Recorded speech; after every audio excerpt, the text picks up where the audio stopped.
বসবাস করত। কিন্তু শয়তান ছল চাতুরির মাধ্যমে সাপ সেজে আদম এবং হওয়াকে প্রলুব্ধ করল।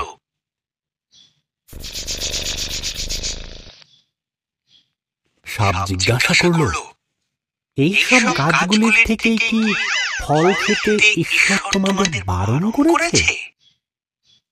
হবা উত্তর দিল, শুধু মাঝখানে গাছটির ফল খেতে বারণ করেছে, যদি খাই তাহলে মারা যাব।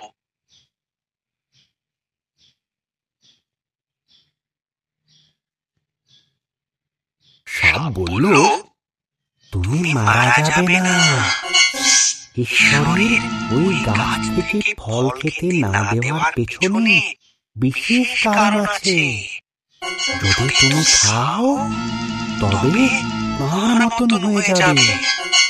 তিনি যা জানেন তা তুমিও সব জানতে পারবে।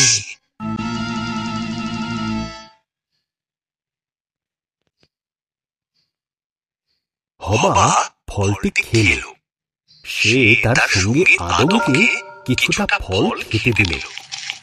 আদমও ফলটি খেল এবং খাবার পরেই তারা এমন কিছু জানতে পারল যা তাদের জানা ছিল না। একটি বিষয় তারা জানতে পারল যে তারা উলঙ্গ ছিল। তারা পাতার বস্ত্র তৈরি করে নিজেদের লজ্জা ঢাকল। তারা আগে কোনোদিন ভয় বা লজ্জা পায়নি। তাই তারা বুঝল কিছু একটা ভুল হয়েছে। ঈশ্বর ডাকলেন, আদম, হবা। আদম উত্তর দিল, আমরা লুকিয়ে আছি, আমরা উলঙ্গ। ঈশ্বর দীর্ঘশ্বাস ফেলে বললেন, তোমরা ওই গাছের থেকে ফল খেয়েছ, তাই তোমরা জানো।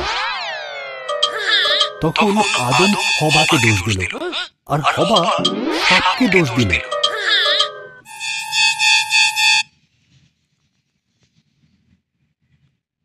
ঈশ্বর বললেন, সাপ, তুমি বুকে ভর দিয়ে চলবে। এক নারীর পুত্র সন্তান তোমাকে পরাজিত করবে। হবা, তুমি কষ্টের সাথে সন্তানের জন্ম দেবে। আদম, তোমাকে খাবার সংগ্রহের জন্য অনেক কষ্ট করতে হবে।